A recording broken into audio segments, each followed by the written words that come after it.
Creative. Escapism. Funny as us. Funny is you. Funny is everyone. Funny is power. And we need it now more than ever. Comic Relief returns this Friday at 7 on BBC One and iPlayer.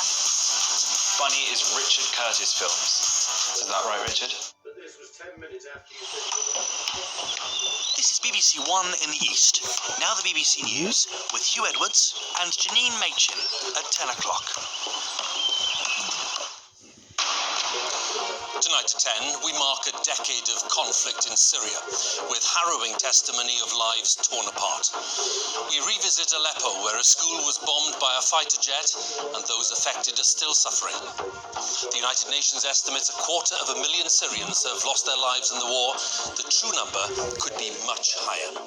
We have a powerful report from Aleppo, where we talk to survivors and relatives of the dead. Also tonight, after a month in hospital, the Duke of Edinburgh returns home to Windsor. He's said to be in good spirits.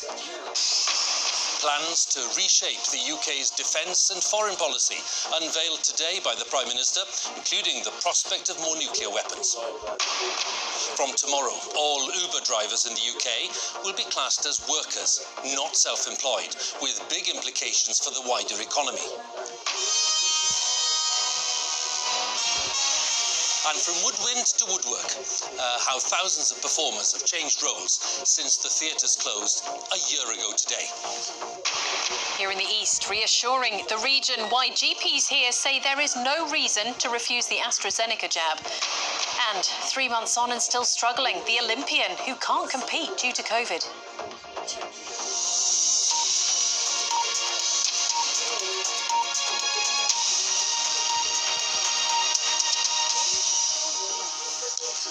Good evening. We start tonight with harrowing testimony from one community in Syria, one of the many shattered by the conflict, which started a decade ago this week. Tens of thousands had taken to the streets calling for change. The government tried to crush the protests and the country descended into civil war. The United Nations estimates more than 250,000 people have died in Syria's conflict, although the true number could be much higher than that. At least 6.2 million Syrians have been forced from their homes. Another 5.7 million have left the country. And today, a decade on, after all the bloodshed, President Bashar al-Assad is still in power. In Aleppo in 2013, Iqra school was bombed by a fighter jet. Some children were killed instantly, others died of their injuries in the days and weeks that followed. A BBC Panorama team were filming nearby when the attack happened. Cameraman Darren Conway has returned to Aleppo to meet survivors and relatives of those who died, and Darren's powerful report has scenes of terrible injury and suffering.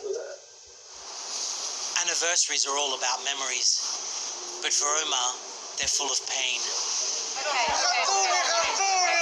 How are we doing? Mohammed Asi's scars act as a constant reminder.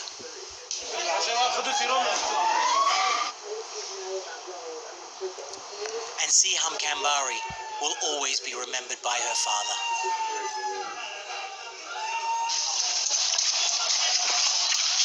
Omar, Mohammed and Siham all went to Iqra school in the Aleppo countryside. On the 26th of August 2013, the Syrian regime dropped an incendiary bomb on their school courtyard. 11 were killed. Many more were left with horrific burns. Nearby was a children's hospital. I was there filming for the BBC that day when the injured, with clothes and skin hanging off them, started to arrive. Omar received burns to 65% of his body and has had 25 operations so far. He is never without the discomfort of his injuries or the pain of his loss. Here is Omar arriving at the hospital. He was 17. And this is his younger brother Mohammed. He's 15. هذا أخوي الله يرحمه. بهاي اللقطة نزلنا من البيكاب الأحمر. ولا حتى صارت الضربة. لحظة كان عم يطفيني هو وطلعنا بنفس السيارة. كنت أقول له أسمع إنه النوم ما هو كويس بعد أي إصابة، فكان يطب راسه على إجريه، فكنت أقول له إنه لا تنام. This is Omar's last memory of his little brother. The shot that I filmed of them walking into the hospital together. Mohammed Misto died 8 days later. Omar has left Syria and is trying to move on with his life. But what of his classmates left behind?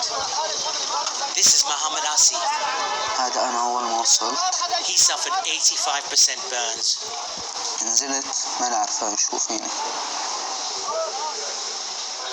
Mohammed lives in Idlib, but he dreams of leaving Syria too, so that he can pursue the career that he craves and get the surgery that he desperately needs. كل ما بتمشي بالشارع نفسه تتذكر هداك النهار كيف كنا عم نقول تقريبا خلصنا دراسة، يلا انت بكرة بتطلع مهندس، انت بكرة دكتور. كيف ولا واحد فينا حقق ولو جزء بسيط من حلمه.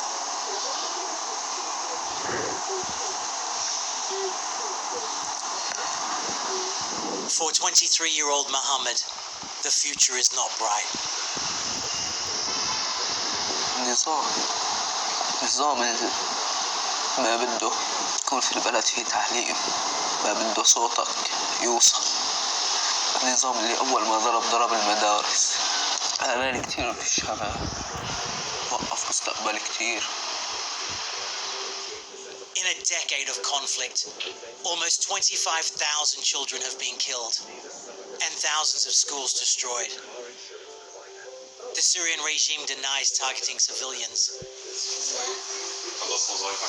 Ridwan Kambari is determined to make sure that Jad and Jawad get the education that they deserve. But imagine how hard it is for him to send his sons to school when this happened to his daughter. Siham was sat in her maths class in Ikra school when the blast ripped through the window. حرام هيك طفلة من هيك صورة لهيك صورة، هذا مو بإجرام. شو ذنبهم هالأطفال هي؟ رحمة الله.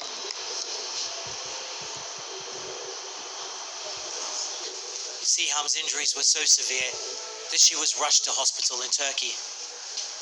Her body was broken, her voice was weak, but her message to the world that day was strong.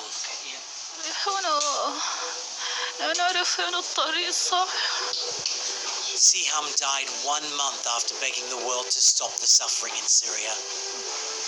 That was almost 8 years ago now. No one knows the risks of sending their children to school here more than Siham's father. بخاف نفس الأمر يتكرر الماضي. يعني على مدار أنا الشهرين وعم بشوفها عم بتموت كل يوم كذا موتة والألم الشديد. أكيد بخاف على أولادي الصغار وهن رايحين على المدرسة إنه هذا الشعور يرجع يتكرر مرة ثانية من هذا النظام المجرم. The grief and the loss in Aleppo, that special report by Darren Conway. And we'll have more on the decade of Syria's war with Jeremy Bowen and Quentin Somerville in the days ahead. And by the way, for more analysis, you can watch in full Panorama, Syria's Schools Under Attack on the BBC News Channel this weekend. And it will, of course, be on the BBC iPlayer. The Duke of Edinburgh is back home at Windsor Castle tonight, having left hospital this morning after a month-long stay. Prince Philip, who's 99, has been treated for an unspecified infection and a heart condition. His stay coincided with the controversial interview given by the Duke and Duchess of Sussex when allegations of racism and a lack of mental health support were levelled at the royal family. Our royal correspondent Nicholas Witchell has this report.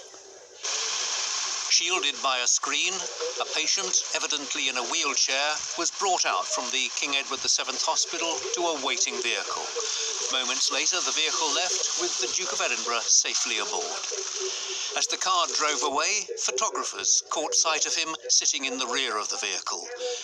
Little has been said by the palace about the reasons for his hospital stay, other than that he'd been suffering from an infection and an unspecified pre-existing heart condition. But the treatment evidently having been successful, he was on his way to be reunited with the Queen at Windsor. For the royal family, it was welcome news. The Prince of Wales was visiting a vaccination clinic at Finsbury Park Mosque in North London when the news about his father was confirmed. Very good. I'm through. And had he had a chance to speak to his father? Yes, I spoke to him several times.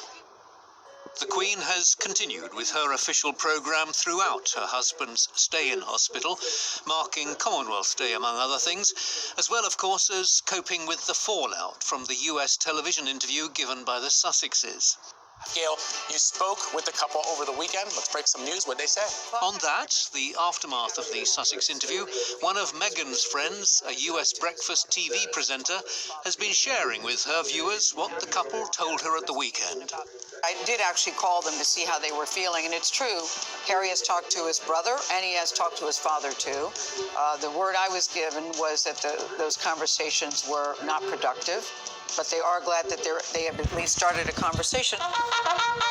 Here, the family's focus is firmly on the Duke of Edinburgh. In fewer than 90 days, it'll be his 100th birthday, and it will be a matter of reassurance to the family that his 4 weeks in hospital are now over, and that his doctors have decided he's well enough to return home. Thank you, sir. Nicholas Witchell, BBC News. Boris Johnson has been outlining his priorities for the UK's foreign and defence policy in a post-Brexit world. It follows a year-long review which proposes a new focus for the UK, away from the EU, looking eastwards to countries like India, Japan and Australia. And the review raises the prospect, at least, of the UK increasing its stockpile of nuclear weapons by the middle of the decade. This report by our diplomatic correspondent James Landale does include some flashing images. For years, Britain's place in the world was defined by its relationship with the European Union and the United States. But Brexit changed that. Now the government's promising a new approach to foreign affairs, one the Prime Minister said would keep people safe at home. For us, there are no faraway countries of which we know little. Global Britain is not a reflection of old obligations, still less a vainglorious gesture, but a necessity for the safety and prosperity of the British people in the decades ahead. One new idea is for Britain to focus more on the Indo-Pacific, boosting ties with growing economies like India, where Boris Johnson will travel next month. New partnerships with regional groups of Southeast Asian countries and membership of a Trans-Pacific Free Trade Agreement. And the new aircraft carrier, HMS Queen Elizabeth, visiting the region later this year to hold joint operations with allies and show Britain can project force overseas. But will it be enough? There will be some questions, I think, about the details. What will this actually mean for UK presence on the ground, for the resources it is willing to deploy in the region, and to some extent, how much it is willing to listen to demand signals from the region as well. But what will this mean for Britain and China? The report angered some Tory MPs for seeking a positive relationship with Beijing on trade and climate change, while acknowledging the country still presents a systemic challenge to the UK. China represents the generational threat, and the reason for that is that the idea that China would become more like us as it got richer or as its economy matured is clearly for the birds. The question for any new foreign policy is not what people here at the Foreign Office think, but whether it changes people's lives. Will this new focus on Asia make people safer and more prosperous, or will it neglect Britain's interests closer to home? The report insists Britain's commitment to Euro-Atlantic security is unequivocal, with NATO at its heart, but there's little about cooperation with Europe on regional threats. Like Russia, which, after the Salisbury poison attack, the report says remains the most acute threat to Britain's security. The review rightly identifies Russia as the #1 threat that we face both at home and abroad, but there was no strategy to work with our European partners to try to deal with that challenge. There was no strategy to repair our defences at home. To help tackle new threats, there'll be a White House-style situation room near Downing Street and a new counter-terrorism operations centre. And the cap on Britain's stockpile of nuclear warheads will be lifted because of what the report says is the evolving security environment. An old-school weapon, what's supposed to be a new strategy. James Landell, BBC News. The police officer charged with the kidnap and murder of Sarah Everard has appeared at the Old Bailey via video link. The trial of 48-year-old Wayne Couzens will begin in the autumn. He remains in custody. Sarah Everard, who was 33, disappeared when walking home in South London 2 weeks ago. Our special correspondent Lucy Manning is at the Old Bailey tonight with the latest. Well, Wayne Couzens appeared by video link from Belmarsh prison where he's being held in custody. He spoke only to confirm his name and his date of birth in this rather short hearing. He had 2 cuts on his head. He was injured while in his cell alone in custody and needed hospital treatment. And the court heard that the court heard that there had been a wide-ranging and intensive police investigation when Sarah Everard disappeared. He had been on duty the night before she disappeared and only finished his shift on the morning of the 3rd of March. She, of course, disappeared on the evening of the 3rd of March at around 9:30 p.m. Her body was found in the woods in Kent in a builder's bag and had to be identified through dental records. The judge said that his trial would be set for the 25th of October for the kidnap and murder of Sarah Everard. It's set to last around 4 weeks. There will be a hearing for a plea potentially on the 9th of July. Sarah's inquest is due to start on Thursday. Police are still searching in Kent. There were divers out in rivers and streams today, still searching for items connected to her, because although this has started a national conversation about violence against women, it is her family who are still desperate to find out what exactly happened to her. Lucy, many thanks again. Lucy Manning with the latest on the case at the Old Bailey. Now, from tomorrow, more than 70,000 Uber minicab drivers across the UK will be classified as workers instead of being self-employed. It's a far-reaching change following a ruling in the UK Supreme Court, which gives the drivers the right to holiday pay, a pension and the minimum wage. Uber had tried to limit the changes to those who were involved in the court case, but that position has now changed. The ruling could have huge implications for the so-called gig economy. That's the part of the service industry mostly involving freelance or temporary positions. Our transport correspondent Caroline Davis has more details. It was the company that shook up the system, but today the system seems to have caught up with Uber. After last month's verdict by the Supreme Court, it's announced that from tomorrow, all of its drivers will be classed as workers. For years, politicians and unions have said that you have been playing fast and loose with employment rights. Does this not prove that they were right all along? I think the situation for employment in the UK has been ambiguous for some time by You've government. taken advantage of those ambiguities, haven't you? We have worked as hard as we can to try and provide drivers with a good way of earning, the flexibility that they want and the protections that they have. But we can now go further than we've gone before because of the clarity that the Supreme Court ruling brings us. Drivers will still be able to work when and where they want. The company's minimum wage only applies once a driver accepts a ride. Are passengers going to see their fares rise? Because this will be costly to you.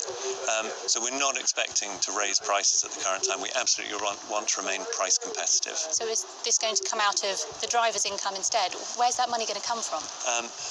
Our expectation is actually we can grow the business by treating drivers well, bringing drivers onto the platform, and also by growing with cities as they unlock. Tonight, one drivers' union was pleased. I wish they'd have done this 5 years ago. I wish they'd have listened then. However, they appear to be listening now, and this is a tremendous victory for working people in this country. This decision could have implications across the gig economy. Uber is probably the most well-known and potentially the biggest player in the gig economy. And other operators will be looking closely at this and thinking, well, after 6 years of litigation, Uber had to give in to the inevitable and agree that their drivers were workers. So we probably need to be doing the same. This move is a fundamental change, and it's one that will be closely watched around the world. Caroline Davis, BBC News. Sweden and Latvia are the latest EU member states to suspend use of the Oxford AstraZeneca vaccine following concerns about possible side effects. France, Germany, Spain and Italy have all said that they are awaiting the conclusions of an investigation by the European Medicines Agency. Those conclusions are due on Thursday.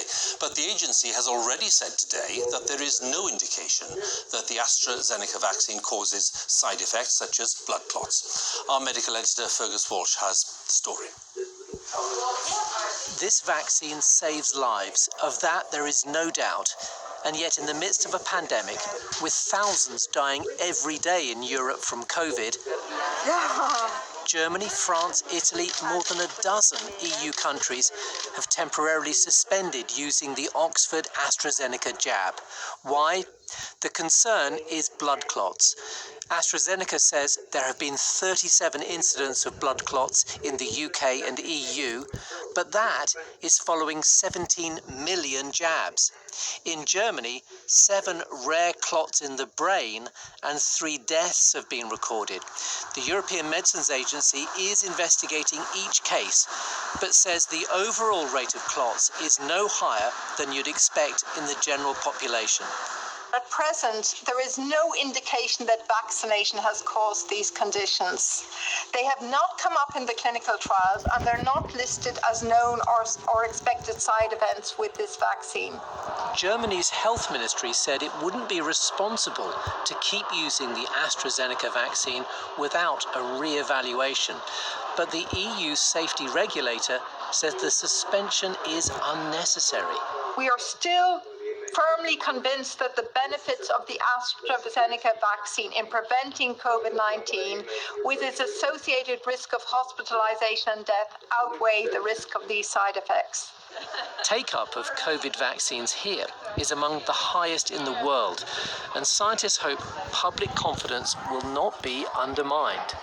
I think it's very important that people don't worry at the moment. I mean, this is being sorted out, it's being looked into, but at the moment there doesn't appear to be any signal that would make us feel concerned about risk of clotting. I'd be much more worried about not being vaccinated than about being vaccinated at the present time.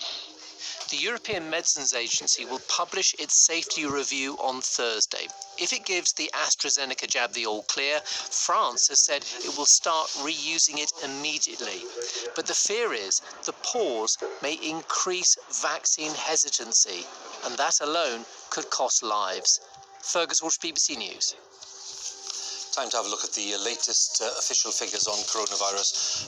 5,294 new cases recorded in the latest 24-hour period, which means on average the number of new cases reported per day in the past week is 5,689. The number of patients in hospital with COVID continues to fall. It's now down to 7,281. There were 110 deaths reported. That's of people who died within 28 days of a positive COVID test. That means that on average 128 people died every day in the past week with coronavirus, taking the total to 125,690. Let's move on to the vaccinations. 386,685 people have had their first dose of a COVID vaccine in the latest 24-hour period, and that means a total of more than 24.8 million people in the UK have now had their first jab, meaning just over 47% of the adult population has received the first vaccination. More than 1.6 million people have had both doses of the vaccine. Now, last night, in the first of our reports looking back over the pandemic, over the past year, we reported on the quality of decision-making in government before the pandemic struck and in the subsequent months. Now, tonight we look in more detail at that decision-making and the weight given to the advice of scientists advising Boris Johnson's government as the lockdown approached. Some scientists have questioned that scientific advice, suggesting that more lives might have been saved. Our science editor, David Shukman, has more details. In the early days of the outbreak in Wuhan, researchers all over the world were scrambling to understand the virus. And the government's Scientific Advisory Committee wasn't sure how serious it was. Its first discussion even concluded that SAGE is unable to say at this stage whether it might be required to reconvene. The answer became clear soon after. It's important we all protect older people and those with existing health conditions from coronavirus. The first official message was to stay at home if you have symptoms. Even if those symptoms are mild, you should all stay at home. Back then, the strategy was to build up some degree of herd immunity, to protect the vulnerable but allow others to get infected. That was the opposite of the aggressive response in countries that had gone through the SARS epidemic 17 years before. Taiwan, Singapore and others clamped down early. While scientists were sharing their research, their advice was often very different. So in the UK, mass gatherings like the Cheltenham races were allowed to continue well into March, and criticism was building. Well, at the time, I said natural herd immunity without a vaccine, without a therapeutic, without a way from stopping people from dying is Darwinian natural selection. It's kind of like who makes it on the other side of this infection, and whoever's left has some kind of immunity, and whoever didn't died. And then computer models calculated what that policy could mean. We predict, said Imperial College, in the order of 250,000 deaths. By this time, hospitals in northern Italy were overwhelmed, but could the models here be trusted? I think, unfortunately, with now having seen over 125,000 deaths in the UK, the very large predictions of the potential numbers of deaths don't look so outlandish as they did then. So I think we did well in that respect. And what about borders? The scientific advice was that port of entry screening has low efficiency. The view was that it wouldn't pick up most cases. But many countries closed their frontiers entirely. The WHO said that was counterproductive, and SAGE agreed. The government's advisors were warning that it would be very difficult to screen all travellers coming to the UK. And initially, they only suggested that restrictions should apply to people coming from China. What they had not expected was that the vast majority of new infections would come from Spain, France and Italy from as early as February. Should we have shut our borders? Should we have done what Taiwan did or New Zealand did a little later? That is a kind of more fundamental question. I have to say I didn't consider it. I don't think anybody on SAGE considered it, but I think in retrospect we should reevaluate. So might a different approach right from the start have saved more lives?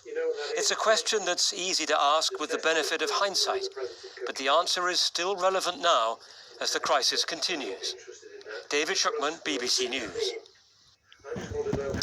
Now, the Conservative MP and former Cabinet Minister David Davis